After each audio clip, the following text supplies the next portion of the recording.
Hello everyone! Welcome po sa isa na namang edisyon ng ating programa, and this is our Bible Study Online. And my name is Laverne Ducot para samahan po kayo sa ating programa every Tuesday night. And this is Solution with Laverne Ducot. Ito po yung ating panahon para pag-usapan ang pagmamahal, katapatan, ang nananaga ng biyaya ng Panginoon. At syempre pa, ito po ay sadyang nalalapat sa ating buhay pang-araw-araw. Pero bago po tayo magpatuloy sa ating pag-aaral na ating mensahe for tonight, gusto mo nang batiin lahat ng mga kaibigan natin na nag-i-enjoy, na nanonood. And of course, maraming salamat sa mga awiting ating napakinggan na siyang nagbukas po sa ating programa ngayong Tuesday night. At ang oras natin ganap ng 34 na minuto makalipas ang ikapito ng gabi. Of course, tayo po binuksan ng awitin ng Solution Worship na pinamagat ng Jesus, Ikaw ang aking sandigan, mula sa panulat, of course, ni Brother Joel Rayo. Na sinundan naman ng awitin ni... sino nga ba yung kumanta kanina? Siya yung vocalist ng Labuyo, si Mr. Mon Espia. Ang ito'y naganap mula sa areglo ni Mr. Joey Benin ng Side A. Kung naaalala niyo po si Mr. Joey Benin. At ito nga pinagpapaalala sa atin ng simula nung tinanggap natin ng Panginoon ay naganap po ang mga kamanghamang bagay sa ating mga buhay-buhay. Yan. So, tayo po ay magpapatuloy at dalayan ko po na patuloy niyo po akong samahan.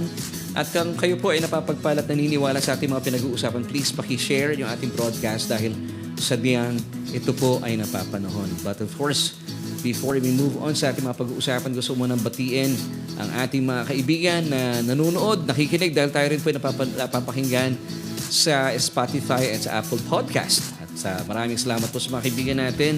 Kagaya nila Sister Rose Valdez, ang butihing kaibigan po ni Sister Sally Rayo.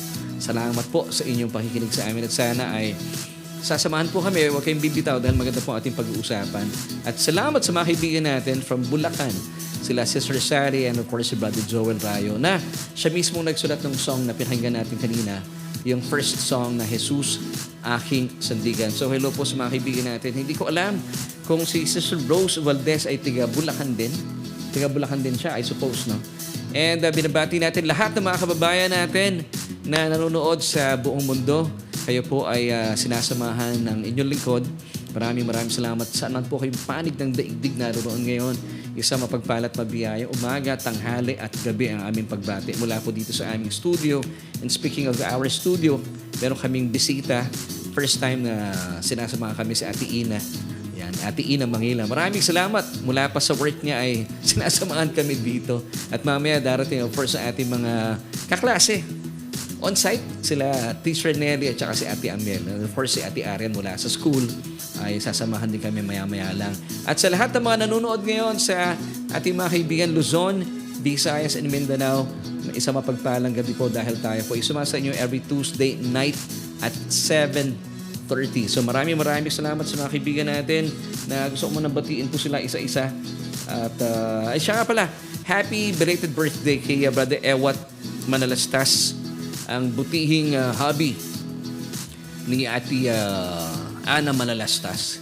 Yan. Happy birthday, bro. At kami ay nakatikim ng kanyang paghahanda at celebration itong nakalipas na Sunday. And of course, salamat sa mga kapatid natin sa The Gospel of Grace and Truth Christian Church na nakasama natin nung Sunday. And of course, kasama rin natin tonight. Siyempre, hindi buo ang gabi pag hindi natin sila kasama.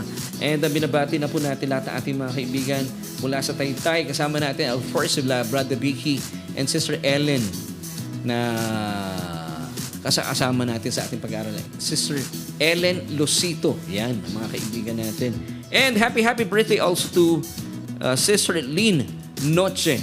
Tiga saan ba si Sister Lynn? Mula pa sa Ibayong Dagat, sa Dubai.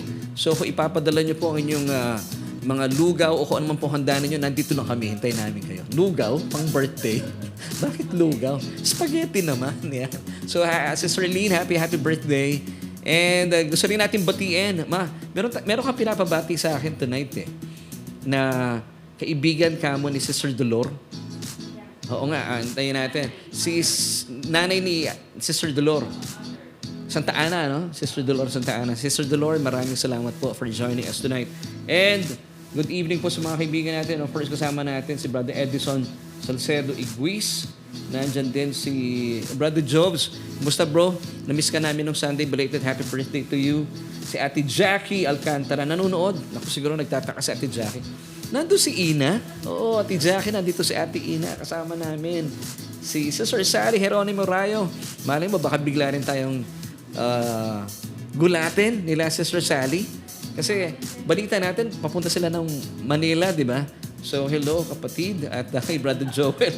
Baka naman nandyan lang kayo ha. Ginugulat yun lang kami. Of course, si Sister Emmy Herrera Kapunitan, magandang gabi po sa inyo. At salamat po for joining us tonight. Of course, Ate Edna Magalong. Hello, Ate Edna. At kay Kuya Andy Magalong. Siya ay nasa ano pa, si Kuya Andy nasa Kuwait.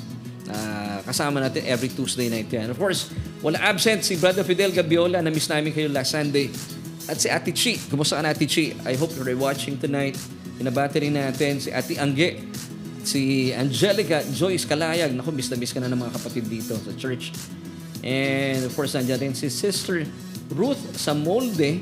Sabi niya, blessed evening, Pastor Laverne and Sister Jo. At sa lahat po, thank you, Lord, sabi niya. Maraming salamat din kay Ate Beth Regine. Nanonood si Beth? Nagpatuloy siyang nanonood. Ate Beth, musta na? So si Beth ay nasa Dubai. Kaibigan niya si Sister Lynn. Anong apelido ni Sister Lynn? Noche. Pang ano, no? Pang kainan talaga yung apelido niya, no? Sister Lynn, naipasok pa yan, no? And binabati rin natin si Sister Presi Bernardo. Good evening po sa bawat isa sa ating Blessed Tuesday po. Speaking of Presi, binabati natin, I hope she's watching si Sister Presi Antonio. Sana nandito siya sa Sunday. No? Sister Presi, punta ka dito on Sunday. Antabayanan ka namin, kundi aabangan ka namin sa labas. Si Sister Maylene de la Cruz Gale, she's watching right now. And magandang gabi rin po sa inyo. Si Eman, nanonood si Eman. Saan si Eman ngayon? May trabaho ba si Eman? Wala, ano? So Eman, kumusta kay Nanay Ophel? Miss na namin si Nanay Ophel. And Brother Ellis Bueno, magandang gabi rin po sa inyo. Si Ate Andeng San Andres, and of course, kay Brother Alan, and hello kay Nice, ang aming bunso sa Taytay. Sister JJ Cristobal Mendoza. So, please po, habang tayo po yung naghihintay pa ng ating mga kaklase, please tag po yung inyong mga kaibigan, kakilala at mga kapamilya. And of course, binabati natin si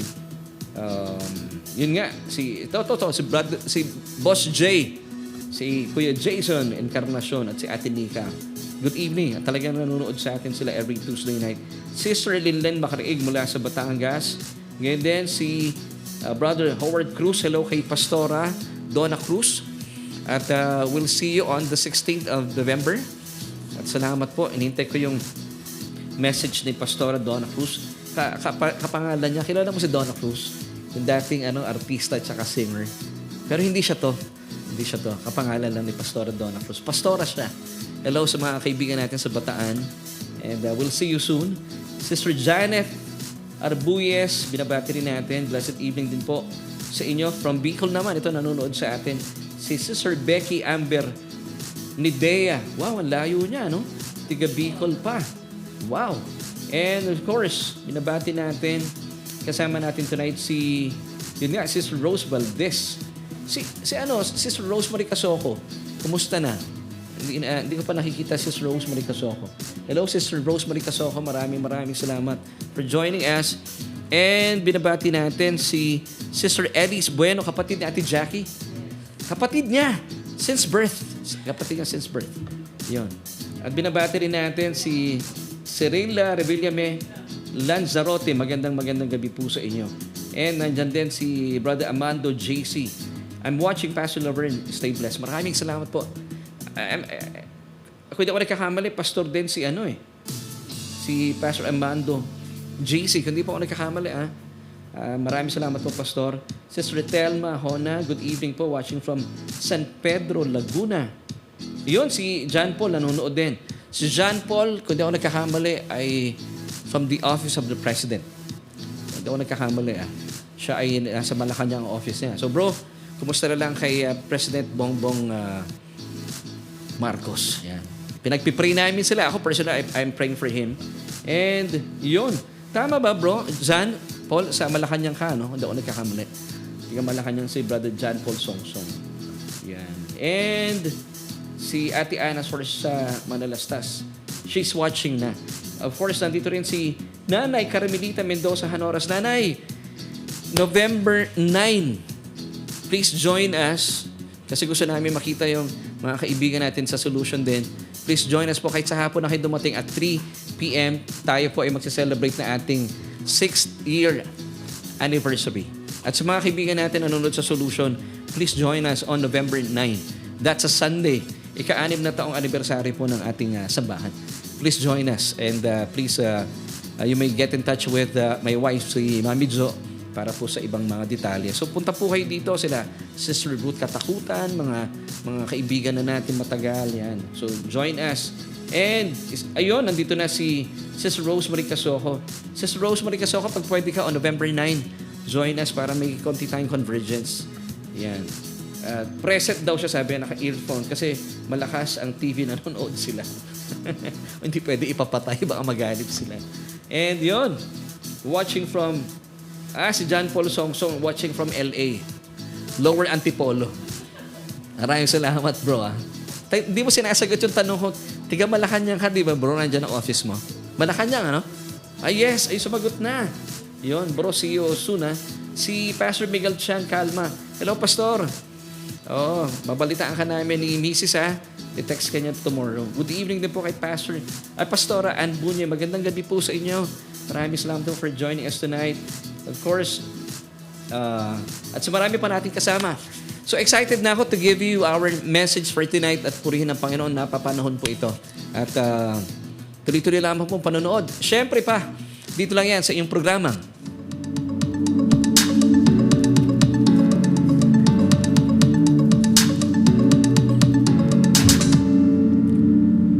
At maraming salamat once again. Kayo po ay patuloy na nakatutok at nanonood dito yan sa ating Bible study online, and this is Solution with Laverne Ducot. At salamat po sa Panginoon dahil tayo po binibigyan ng pagkakataon every Tuesday night at 7:30 para pag-usapan ang kanyang katapatan, ang kanyang pagmamahal at ang kanyang nananaganang biyaya. At as promised, meron tayong pag-uusapan na sadyang napapanahon. At bago tayo magtuloy-tuloy, ibibigay ko yung question for tonight. Gusto ko manang batiin ang isa po sa mga bago nating kaklase sa ating programa. Ang kaibigan ni Auntie Amel, si Sister Odette Soriano from Infanta, Quezon. I hope she's watching right now. Sister Odette, we're praying for you at sa husband mo. Maraming salamat po. Tuloy-tuloy lamang po kayo manood at mapagpala natin mga pinag-uusapan mula sa Ebanghelyo na ating Panginoon Jesucristo. At dalayan ko mararanasan po ng inyong minamahal sa buhay ang kagalingan. Amen and amen. At sa ating pong pagpapatuloy, gusto kong ibigay sa inyo ating question for tonight na pwede ninyong sagutin at ilagay po ang inyong mga komento sa ating comment section. So this is our question for tonight na title po na ating mensahe ay Graceful and Grateful. Graceful and Grateful. So this is our question for tonight. How do you look at life, a blessing or your own doing? How do you look at life, a blessing or your own doing? Paano ba natin minamasan ang ating mga buhay? Ito ba ay mga bagay na natatanggap mo ay bunga ng iyong sipag at tiyaga o bunga ng nananaga ng biyaya? So alamin natin. Ang ganda ng question natin, ano? At ito po ay gaya na sinabi ko kanina, may kinalaman sa ating mga buhay-buhay. Alam niyo po kung inyong susuriin ang ating buhay, maganda yun na once in a while, nagkakaroon tayo ng pagsusuri sa ating mga buhay. So ano pong masasabi ninyo sa inyong mga sarili kapag inyo pong sinusuri? Ano ang inyong obserbasyon? Ikaw ba ay isang taong mapagpasalamat o isang taong mareklamo at mapaghanap? Ulitin ko kung inyo pong susuriin na inyong mga buhay, and I believe that's healthy at mainam po bilang mga Pilipino, mga Kristiyano, ano po inyong obserbasyon at napapansin niyo sa inyong mga sarili? Ikaw ba yung uri ng tao na mapagpasalamat o ikaw yung uri ng tao na mareklamo at sadyang mapaghanap? So ito yung pag-uusapan natin. So sa pagsisimula, gusto ko pong pag-usapan muna natin at pag-aralan ang mga makapangyarihang salitang ito. Na, kuya, nakikita ko ba dito yung aking paglilipat ng ating mga salita at ang kanilang kahulugan? So let's first know the meaning of the word gratitude. Ang ganda po ng salitang ito eh. It's the state of being grateful. So alamin natin, ano naman yung word na grateful? Ano po yung ibig kahulugan nito? And grateful, it means, ang ganda po, appreciative of benefits received. So ibig sabihin, pag may nagbibigay sa'yo, ina-appreciate mo siya. That's the first meaning. And then sundan pa po natin, expressing gratitude. Wow. So ito po yung mga salitang bibigyan natin ng pansin sa araw na ito. For sa atin pong mensahe, once again, ay entitled Graceful and Grateful. So, muli po, magandang inoobserbahan natin at inaalam natin yung ating mga sarili. Kung inyo pong obserbahan at susuriin, ako ba yung uri ng tao na mapagpasalamat o mareklamo at mapaghanap? Sa tingin ninyo, pwede nyo ilagay sa ating comment section. At wala naman pong condemnation. Ano lang, maging totoo lang tayo sa sarili natin. Kasi talaga naman pong ang tao ay kailangan natin umunlad. Ako personally, by the grace of God, nung araw talagang ubot ako ng reklamo. Ang daming reklamo sa buhay, pero dahil po sa biyaya ng Panginoon, ako po ay patuloy niyang tinuturuan. Ito po ang kagandahan kapag tayo po nag-aaral ng salita ng Panginoon at nakikita natin yung beauty ng pagiging mapagpasalamat sa buhay o yung attitude of having this sense of yung gratefulness natin sa buhay, and meron tayong attitude of gratitude. Amen. So, yung pong word na thank or thanks, pasalamat, alam niyo po ba sa wikang Griego, ito ay charis. It's the same word used for grace. So kapag kayo po ay full of grace or graceful, kayo po ay full of thank you. Grateful din. So tayo po, di ba, pansinin niyo, at yung mga anak ko, tinuturuan ko rin po, tinuturuan namin mag-asawa. Kahit maliliit na bagay ang tinatanggap ninyo, learn to say thank you, lalo sa Panginoon. Walang maliit, walang malaki. You have to appreciate yung mga bagay-bagay kasi ito po ay doon nagsisimula ang lahat, na kapag meron tayong mga karanasan, halimbawa, lalabas kayo ng pintuan, may nagbukas ang pintuan ninyo, say thank you. Maganda po iyon eh. O kaya meron kayong kausap, tapos medyo dumating ka talaga namang hinihintay ka niya, tapos pagdating mo, may libre pang pakape. Abay, masarap po talaga mag-thank you. Salamat sa coffee at sa kanyang paghihintay. Medyo, di ka naman late, pero nauna siya sa'yo. And then, say thank you. Maganda po sinasanay natin ang sarili doon. Dahil pag kayo po ay, kasi same word po yan thank, ito po ay charis. And then, doon galing yung word na grace. Amen. Pag kayo po ay graceful, you become grateful. So, even when things don't go well with us, pwede rin po nating piliin na maging mapagpasalamat. Amen. At imbes na maging mapaghanap po tayo dahil alam natin na kapag meron po mga bagay-bagay na tila hindi po nangyayari yung ating mga inaasahan, pero bilang mga mananampalataya, yung mga masamang pangyayaring yan, paniwalaan po natin, may magandang mangyayari sa ating mga buhay. Amen? Di ba? Ang paalala po sa atin ng Romans chapter 8, verse 28, and we know that all things work together for good to those, sino yung those dito? Tayo mga mananampalataya who love God, to those who are the called according to His purpose. So kung meron man po kayong hinaharap ng mga bagay-bagay na tila hindi ganun kagandahan, you have to believe that meron pong magandang purpose ng Panginoon. Bagaman pangit na pangyayari yan. Gaya po na aking binabanggit ng ating Sunday service, kaya pong gamitin ng Panginoon ng mga hindi magagandang pangyayari at ito po'y gagawin niya magandang pangyayari para po sa ating ikabubuti. Amen. Alam niyo, meron mga pagkakataon sa buhay ko kapag kami po ay nasisiraan ng gamit, specifically dito sa church, ang sinasabi ko sa mga leaders namin and especially sa aking aming technical boss na si Kuya Aves, sinasabi ko sa kanya kasi siya po yung unang-unang nalulungkot eh. Sabi ko, anak, huwag ka malungkot. Maganda maging masaya tayo. Pag merong nasisira, ibig sabihin, papalitan niya ng Panginoon. And, of course, tapat po ang Panginoon, meron po siyang ibibigay sa amin na budget. And kapag kami po ay nag-pray for that budget, yung nabibili namin, beyond pa dun sa aming inaasahan. Amen. Now to Him, to God, who's able to do exceedingly abundantly above all that we ask or think. So lagi pong hindi talaga sinasagot ng Panginoon na ating mga panalangin. Ito yung panalangin mo, hindi niya sasagutin yan. I-over-exceed niya yan. Ganon po kabuti ang ating Diyos. Amen and amen. Kaya minsan, Pag meron pong nasisirang gamit sa inyo, huwag kayo malulungkot. Of course, natural bilang tao, no? Nalulungkot tayo, yung iba, naiinis. Pero isipin nyo na lang, naku, papalitan ito ng Panginoon at mas maganda pa ang ipapalit ng Panginoon na umaakma sa ating pangangailangan. Sabi nga po ng Philippians chapter 4, verse 6, be anxious for nothing, but in everything by prayer and supplication, with thanksgiving, let your requests be made known to God. So instead na mainis, magreklamo, at mabad trip, why not tell it to the Lord? Sabihin mo sa Panginoon, Panginoon, pengi noon. Naku, Laverne, mukhang delikado yung iyong paalala. Hindi po. He loves it when we ask from Him, especially mga big things. Naku, wala pong problema sa Panginoon. Kasi ang problema, ang relihiyon, pinipigilan tayong humingi sa Panginoon. Pinipigilan tayong mag-pray ng Panginoon, pengi noon. Pwede naman. Kanino ka hihingi noon kundi sa Panginoon? Now, pag hindi tayo umaasa sa Panginoon, usually, umaasa tayo sa ating mga sariling lakas. Ngayon, pag hindi kakayanin, yung iba, nangungutang, yung iba, nangi-scam. Kasi nga, pinipigilan sila ng relihiyon. Pero the thing is, God loves it when we ask from Him. Gusto po niya humingi tayo sa Panginoon. At kapag ito po inaayon sa Kanyang kalooban, at tayo po umaasa at nananampalataya sa Kanya, sabi ng Panginoon sa Kanyang salita, surely blessing I will bless you and multiplying I will multiply you. Noong minsan pong nagkasala si David, alam mo, sabi ng Panginoon sa kanya, bakit hindi ka lumapit at humingi sa akin? Doon po nagkakaroon ng problema ang maraming mga tao, especially na ibang mga mananampalataya, ng mga Kristyano. Dahil pinagbabawalan silang sabihin sa Panginoon, Panginoon, pengi naman noon. Pwede po iyon.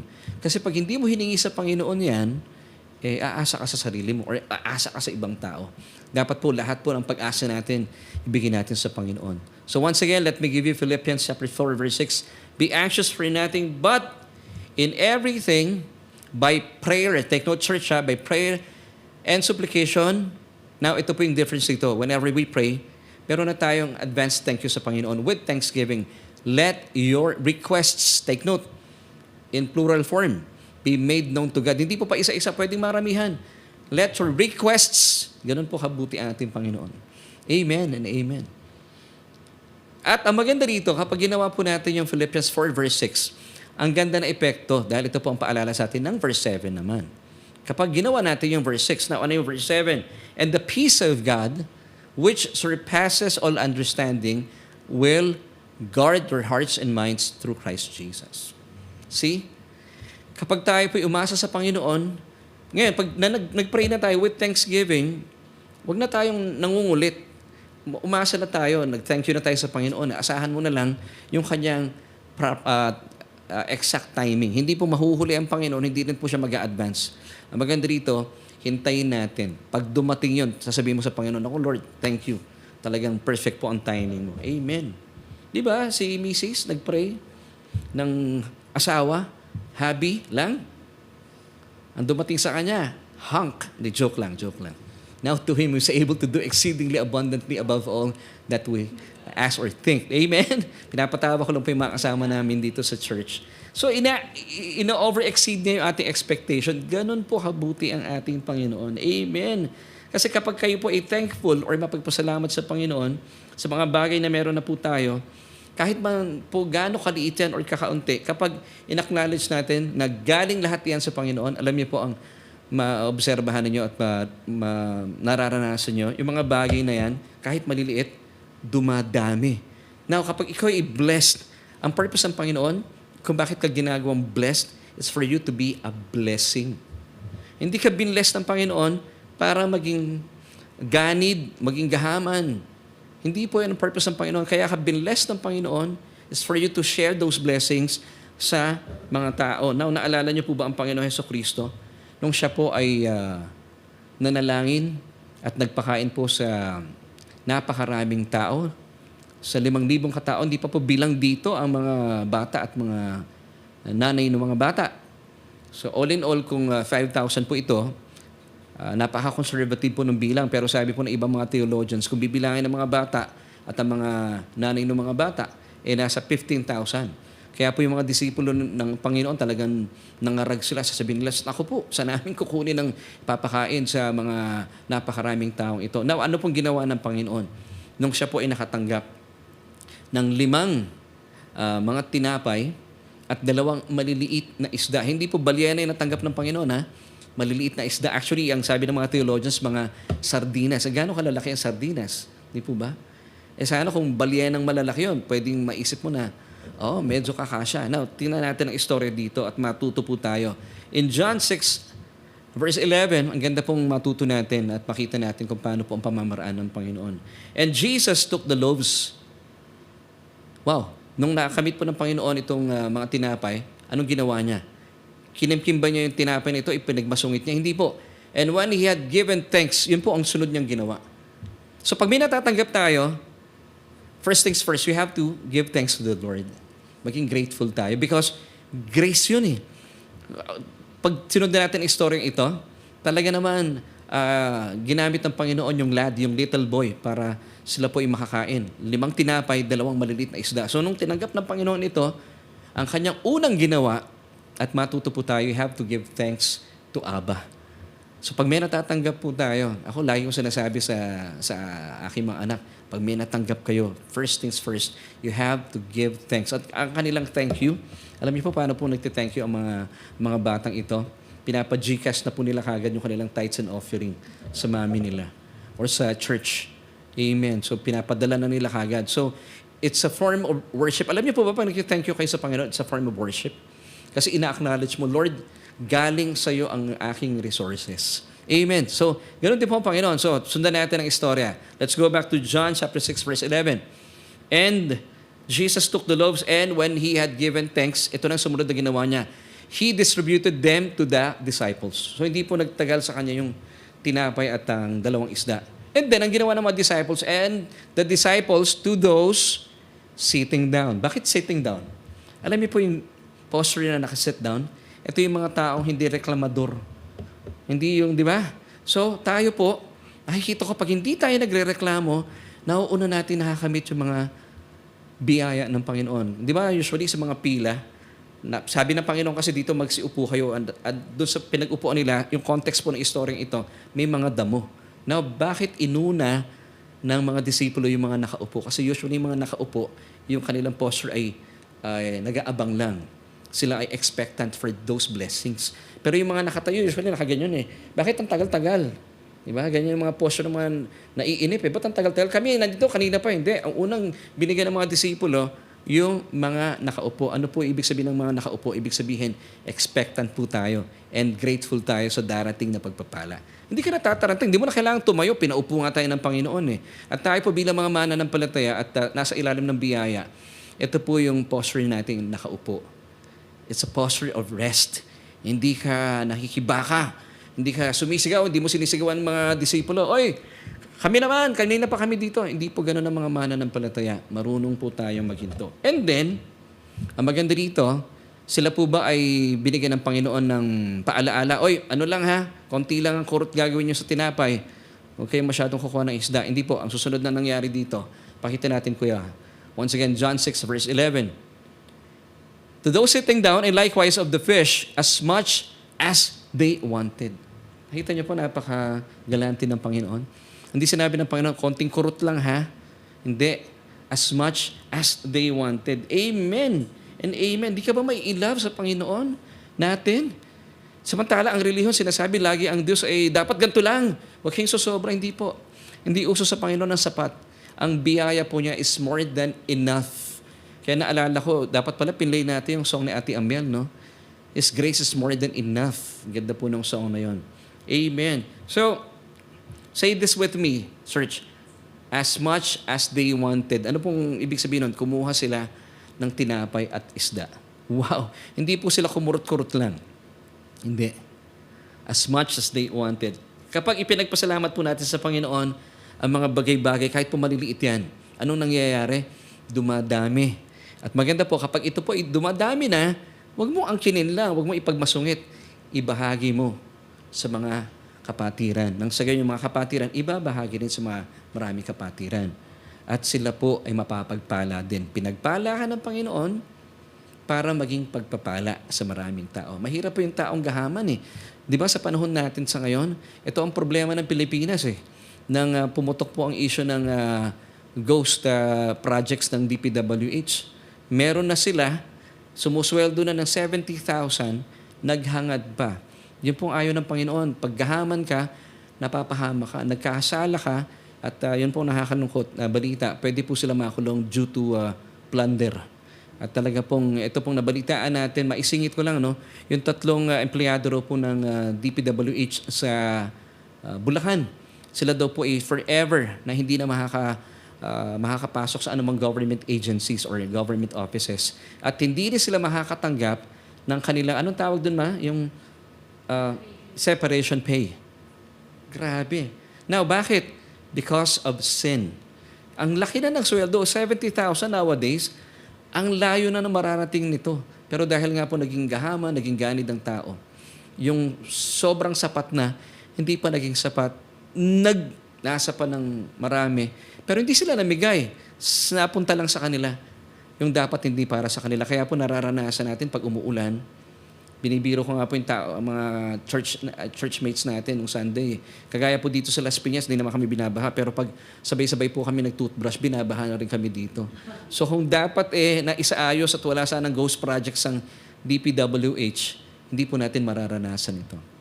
Pero ang mabuting balita po, kapag sinundan natin yung panuntunan ng Panginoon, kapag nakatanggap ka, kahit gaano kaunti yan, o malaki man yan, you have to give thanks to the Lord because that is grace.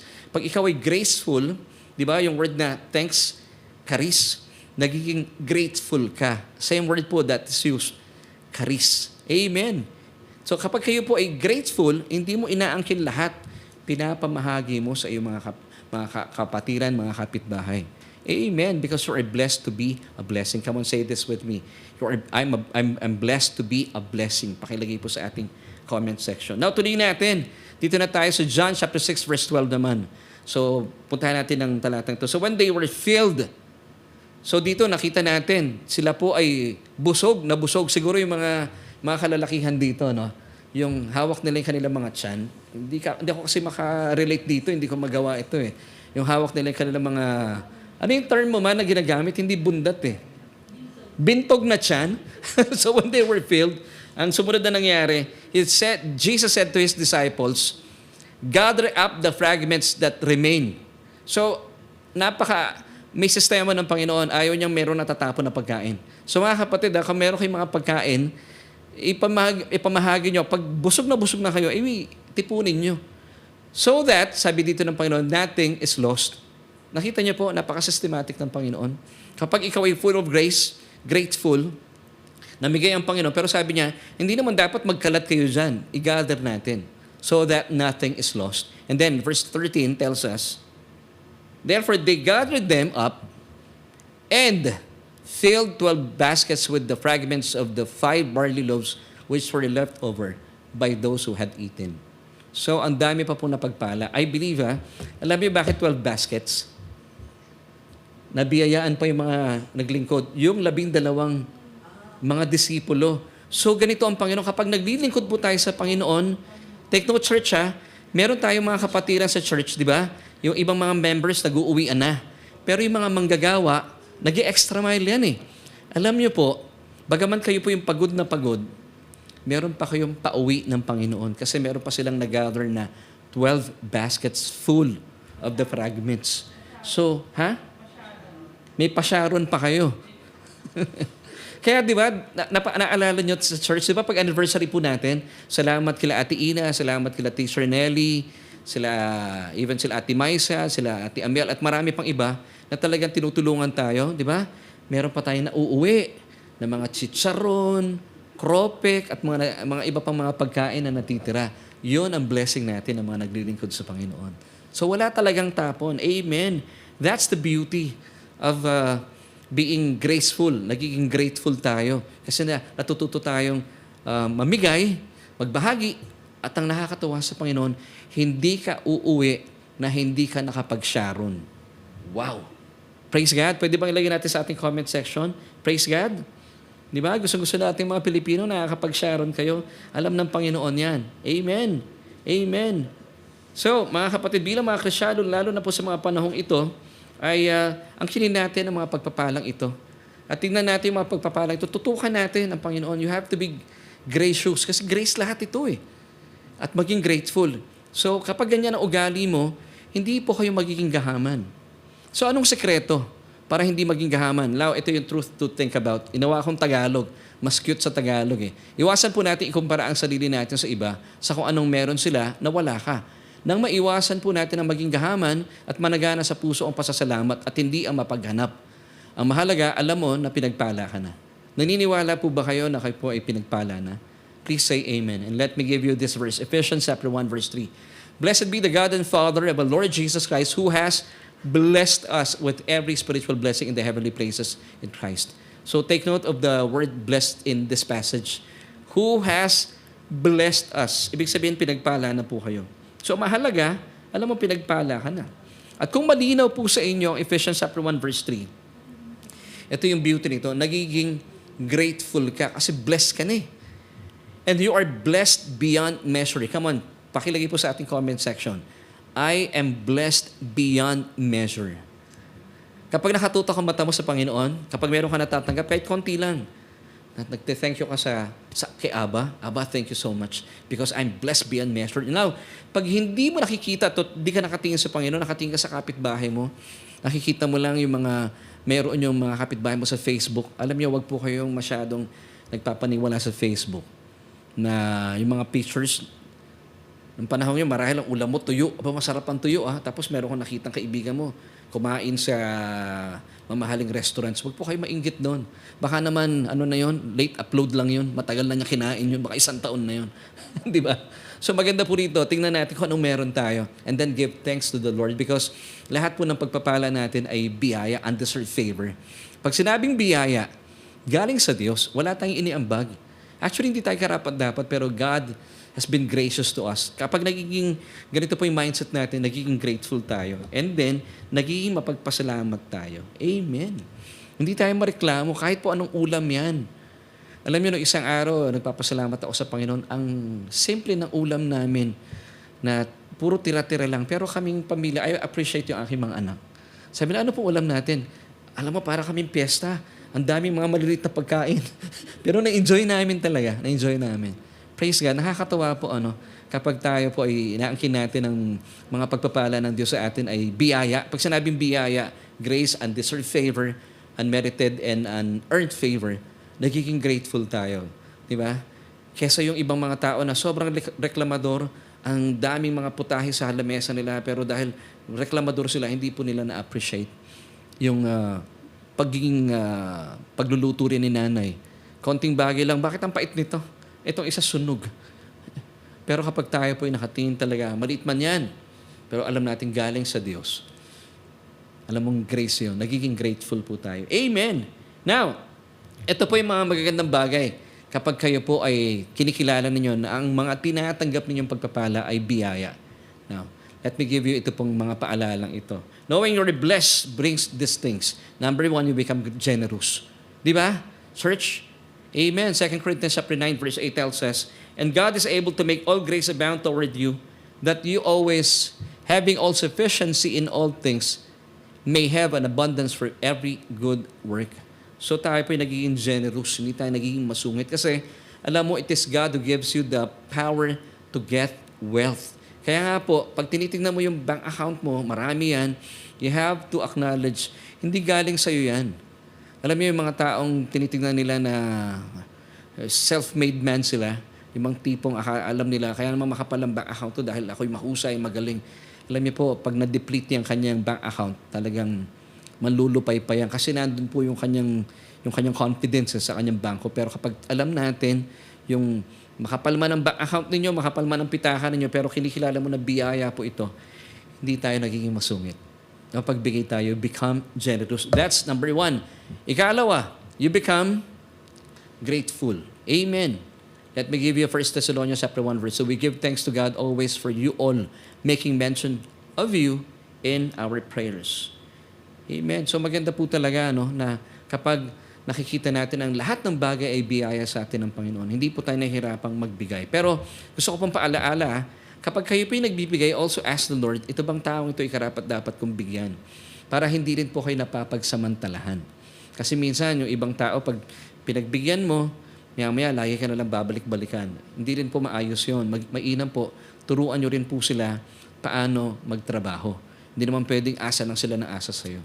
Now, pag kami po may tinutulungan, I ask the Lord, Lord, hindi mo naman gagamitin yung perang ito at pwede mo namang ibigay. You pray at sabihin mo sa Panginoon, Lord, okay lang bang ibigay ko po sa kaibigan o sa kapatid na ito na nangangailangan? And then, the Holy Spirit will lead you sa pagbibigay o hindi sa pagbibigay sa Kanya. So, ganun pa rin po kasi kailangan po maging responsable rin tayo kahit nagbibigay. Amen and amen. So, nagkakaroon po tayo ng maayos na pagkilala even sa ating mga resources. At tinuturuan din po natin yung ating mga tinutulungan na ipakita natin sa kanila, yung atin pong itinutulong sa kanila, galing din po na biyaya mula sa Panginoon. Amen. Now, sa lungat naman po, yung mga bagay na ito, sa mga taong hindi ina-appreciate o hindi po kinikilala yung mga pagpapala bilang biyaya nagmumula sa Panginoon. Alam niyo po ba ang tawag sa mga taong ito ay mga sinumpang mga tao or cursed man. Ang mga cursed man po, kapag sila po ay nakatingin lamang sa kanilang mga sarili at inaasahan ang kanilang mga sarili. At kapag dumating po ang mga pagpapala, hindi nila nakikita. Nakikita lang lagi nila yung mga negativities ng buhay. Let me give you Jeremiah chapter 17, verses 5 until 6. Ito po yung mga tinatawag nating cursed man. Thus says the Lord, cursed is the man who trusts in man. Kapag siya po yung nagtitiwala sa kanyang sarili, kasi man din siya, or sa ibang mga tao. Kasi nga, I believe, ito yung tinuturo ng relihiyon dahil pinipigilan tayo ng relihiyon, lumalapit ka lang lagi sa Panginoon dahil sinasabi mo, Panginoon. Now, ako po sinasabi ko sa church, pwede yung sabihin sa Panginoon, Panginoon, Panginoon. Kasi po, He loves it when we ask from Him, especially big things. Now, ito nga pong nagiging seste. Pag hindi kayo humihingi sa Panginoon, umaasa na lang kayo sa inyong mga sarili. At pag hindi nyo kinaya, asa kayo sa ibang tao. Now, ang tao po may hangganan eh. Pag tayo po ay umaasa lagi sa tao, talaga namang mauubusan din yan. Mapipikon din sa atin. Pero kapag umaasa po tayo sa Diyos, hindi po siya mauubusan. Now, pag umasa ka sa tao, ang tawag po sa inyo ng Biblia in Jeremiah 17, verse 5, you are a cursed man. Tuloy natin na pagbasa dun sa ating talata na sinimulan na kanina. Tapos na ba ako sa 5, kuya? Pakibalik nga sa verse 5. Thus says the Lord, cursed is the man who trusts in man and makes flesh his strength, whose heart departs from the Lord. Verse 6, for he shall be like a shrub in the desert and shall not see when good comes. Tingnan niyo po ito, no? Sabi nung talata, verse 6, pag dumarating daw po yung mga bagay na magaganda, hindi niya nakikita. Alam mo kung bakit? Kasi nakatingin lang siya sa sarili niya believing that he is a self-made man. Meron ako napanood na balita Sinasabi nung isang inaakusahan na kongresista, hindi ko magagawang magnakaw. Ang lahat ng kayamanan ko ay galing sa aking pagpapawis at pagpapagal because I'm a self-made man. Tama ba yung term ko? Tama po, no? Self-made man. Now, naakusahan po siya at sinasabing bilyones po ang kanyang mga ninakaw. So ito ang nararanasan ng mga cursed man. So hindi natin pwedeng masabi na bilyones man ang kanyang pera, pero if you still depend on your strength at sa strength ng ibang mga tao, sabi ng Biblia sa inyo, ikaw ay cursed man. At kapag dumating po yung mga mababuting bagay, nakakalungkot, di mo nakikita. Ang nakikita mo lang lagi mga masasamang bagay. Kaya ang nagiging dahilan tuloy, mareklamo ka. At kapag ikaw ay inaakusahan, naku, talaga naman nagyayabang ka na kasi hindi mo nakikita na ang Diyos ang nagpala at nagbibigay sa iyo ng biyaya. So ano pong tawag sa mga taong ito? Cursed men. Samantala, kapag ikaw naman ay umaasa hindi sa sarili mo, kundi sa Diyos. Nakikita mo lahat ng mga resources na meron ka, lahat ng mga bagay na mga pagpapala ay mga biyaya na galing sa Diyos. Alam niyo, ang tawag po sa inyo ng Biblia, you're a blessed man. Amen. You're a blessed man dahil hindi ka nagtitiwala sa sarili mo. Hindi ka rin basta nagtitiwala sa tao. Ginagamit lang po ng Diyos ang mga tao para dumaloy ang kanyang biyaya. Amen. Pag sinabi nating biyaya, para po sa mga baguhan natin kasama, pag sinabi nating biyaya or grace in English, it is undeserved favor. Ibig sabihin, hindi tayo karapat-dapat, pero patuloy pong binubuhos ng Diyos sa atin ang kanyang biyaya. Amen. So itong mga taong ito, walang yabang kasi alam po natin na galing sa Diyos ang lahat. Siya lamang po nagbibigay sa atin ng kalakasan, ng diskarte, para tayo po ay mapagpala sa ating mga buhay-buhay. Now, let me give you Jeremiah 17, verse 7 this time. Dito na tayo sa verse 7. At basahin natin itong mga tinaguri, mga blessed man until 8. Verse 7 muna tayo, kuya. Ay, 8 na ba, no? Sorry. For he shall be like a tree planted. I think that's verse 7, ano? Blessed is the man who trusts in the Lord and whose hope is the Lord. Yun ang verse 7. Verse 8, for he shall be like a tree planted by the waters, which spreads out its roots by the river, and will not fear when heat comes, and will not be anxious in the year of drought, nor will cease from yielding fruit. Wow! So itong mga taong ito na umaasa sa Panginoon, dahil kinikilala natin, tayo po ay pinagpapala lang dahil po sa biyaya ng Panginoon. Kahit po dumating ang panahon ng tagtuyot, hindi ka natatakot. Kasi una sa lahat, wala ka naman talagang ambag sa biyaya ng Panginoon. Pag biyaya po, wala talaga tayong ambag. Galing lahat sa Diyos. Kapag dumating ang tagtuyot, naniniwala ka na hindi ka naman umaasa sa sarili mo, hindi ka umaasa sa ibang tao. Kasi alam mo, wala kang pagyayabang. Alam mo na hindi ka pababayaan ng Panginoon dahil sa tanang buhay mo, hindi ka naman talaga pinabayaan ng Panginoon. Kaya grateful ka pa rin. Bakit? Kasi alam mong lahat ng tinatamasa mo, grace lang. So yung bunga ng biyaya, nagiging mapagpasalamat po tayo at hindi tayo mapaghanap. Amen. Kuya, tuloy nga natin, verse 8, pakilagay uli. Yung last part, ang ganda ng last part. And will not be anxious in the year of drought, nor will cease from yielding fruit. So ibig sabihin, mamumunga pa rin po tayo.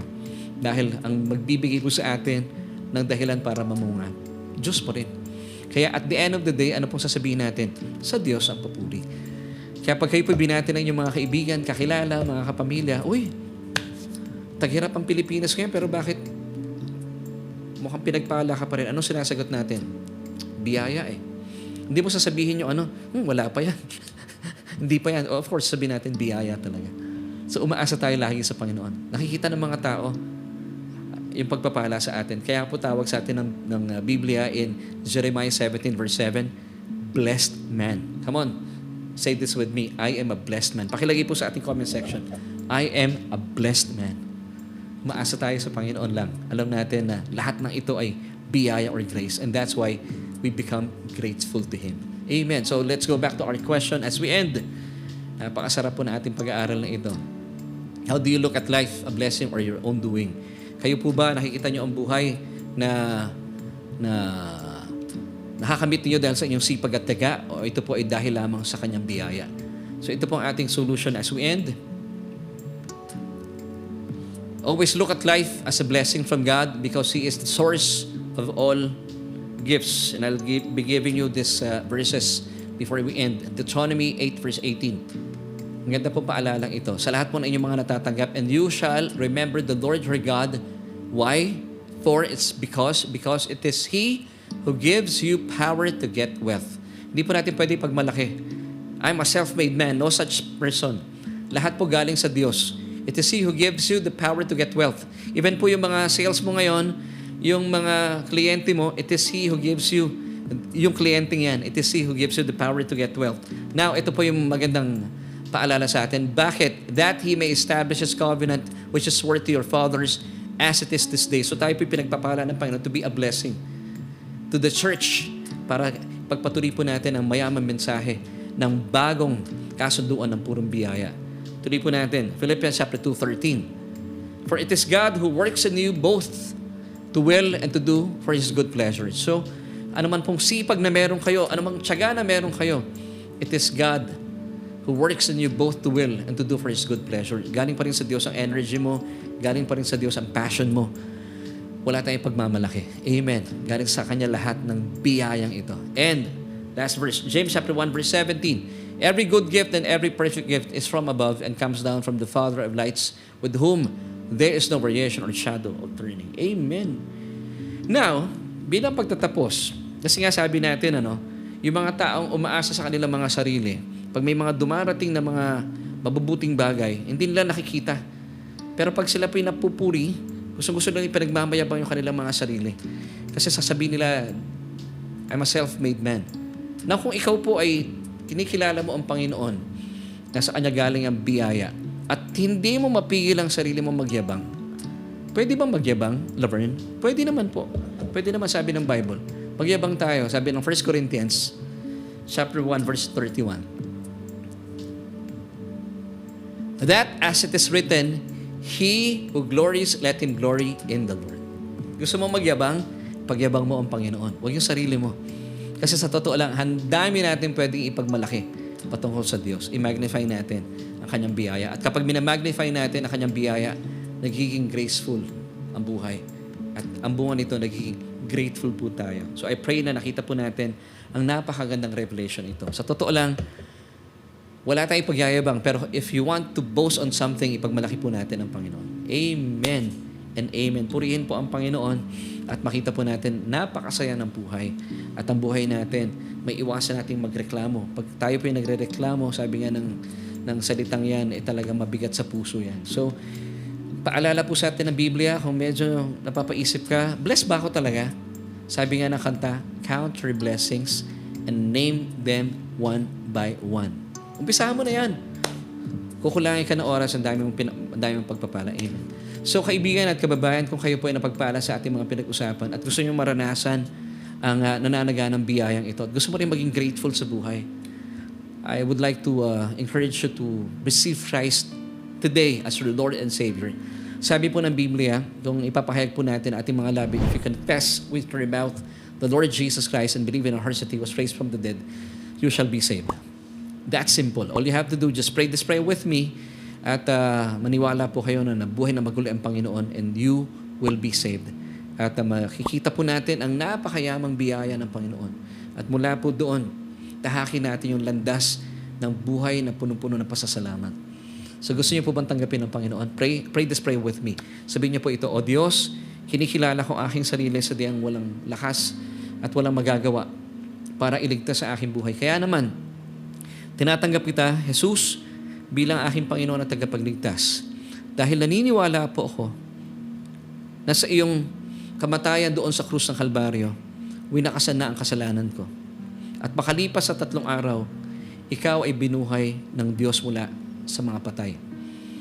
At ito po ay bilang patunay na ako'y matuwid na sa harapan ng aking Ama. Salamat sa iyo, Aba. Salamat, Ama, sa iyong kaloob na kaligtasan. At salamat po na ang kaligtasan ito ay hindi na matatanggal pa. Dahil ang aking pangalan ay nakasulat na sa aklat ng buhay. Amen at amen. Kung kayo po ay sumunod sa panalangin ito, welcome po to the family of God and please join us every Tuesday at 7:30. Pag-usapan natin ang mayamang mensahe ng Ebanghelyo ng Kanyang biyaya. At I would like to pray for you, kaibigan, kung kayo po ay dumaraan sa buhay na punong-puno ng reklamo, na tila hindi niyo po na-appreciate ang buhay, well, I believe that this message is for you. It's about time for you to have this metanoia, change of mind, at nakuha mo ang mensahe na hindi pala dapat magreklamo because you are greatly blessed and highly favored because you are deeply loved by God. Amen. So I would like to pray for you. Aba, maraming salamat po sa kapatid na ito na alam kong kasama namin tonight, hindi po nagkataon, kundi ito po ay nilayon mo para kausapin po ang kanyang puso. Marahil for the past days, siya po ay punong-puno ng reklamo at hindi po niya ma-appreciate ang buhay. But thank you for this message na kami pala ay pinagpala na. Kaya lamang po hindi namin makita ang mga pagpapala mo dahil nakatingin kami sa aming mga kapitbahay, sa ibang mga tao. Hindi namin nakikita yung buhay, itong buhay na meron kami sa ngayon. Salamat dahil ito pong buhay na ito mismong buhay na aming tinatamasa ay biyaya nagmumula sa inyo. Tulungan niyo po kami, O Diyos, na makita namin ang lahat na aming tinatamasa at tinatanggap ay biyaya ng sa gayon. Yung pong grace na ito ay magbunsod para kami po maging grateful sa aming mga buhay. Purihin ka, O Diyos. And this, Lord, we pray and we thank you, Holy Spirit, for guiding us. In Jesus' name. Amen and amen.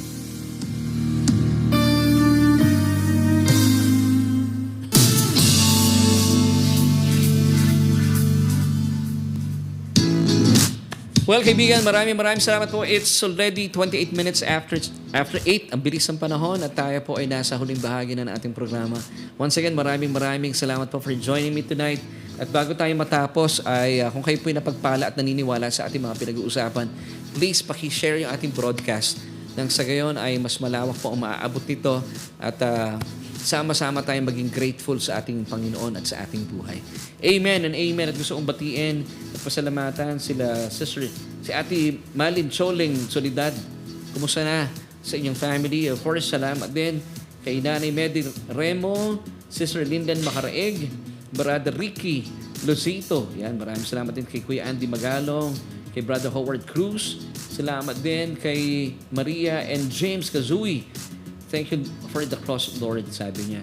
All by His grace and for His glory, sabi ni Brother Fidel Gabiola. Salamat kay Sis Rosemary Casoko. Salamat din kay Brother Joel and Lon Castro. Watching, sabi niya. Thank you, Pastor Laverne, for the word. Salamat din po for joining us tonight. Nandito rin sila Sister Andeng.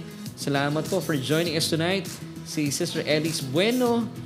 Kasama rin natin si Kuya Alan Laksina Sirojano.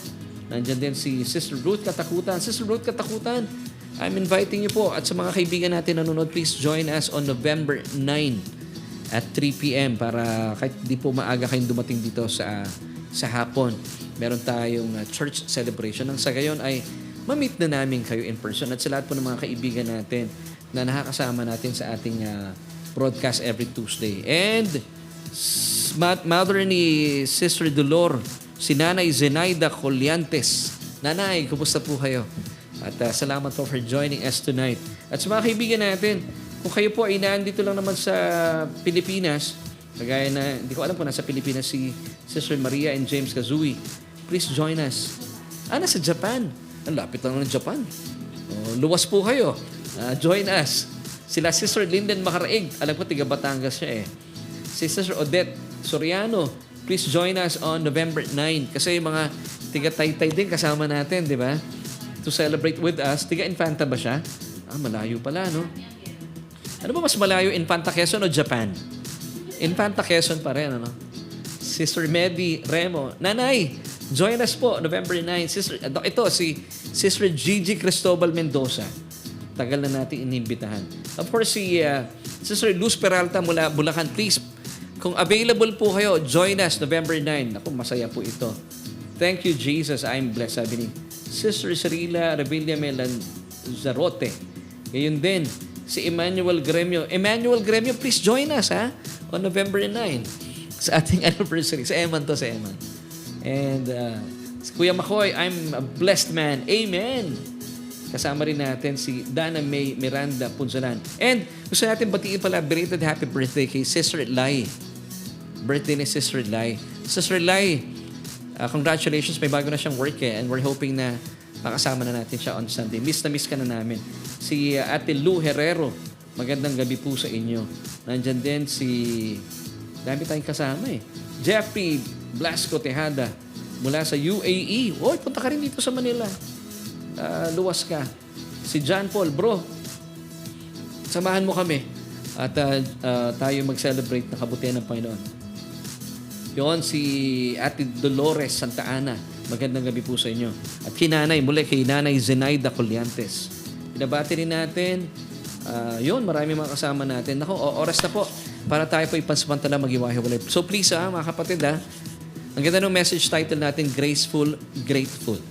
So please, pakishare po ito sa ating mga kaibigan, kakilala at narigit sa inyong mga pamilya. At sa ngalan po ng bumubuo at mga kaklase natin dito sa studio, kasama natin si Ate Ina, na anak ni Ate Presi, at si Teacher Deli, na anak ng kanyang mga magulang. Tinitabayan na natin si Ate Amel, kasama rin natin si Ate Yani from school, and of course si Mami Jo, at ang ating technical director. Kami po ay nagpapasalamat for joining us tonight. Nais po namin iwan sa inyo ang 3 John chapter 1 verse 2. Beloved, I wish above all things that you may prosper and be in health, even as your soul prospers. Bye.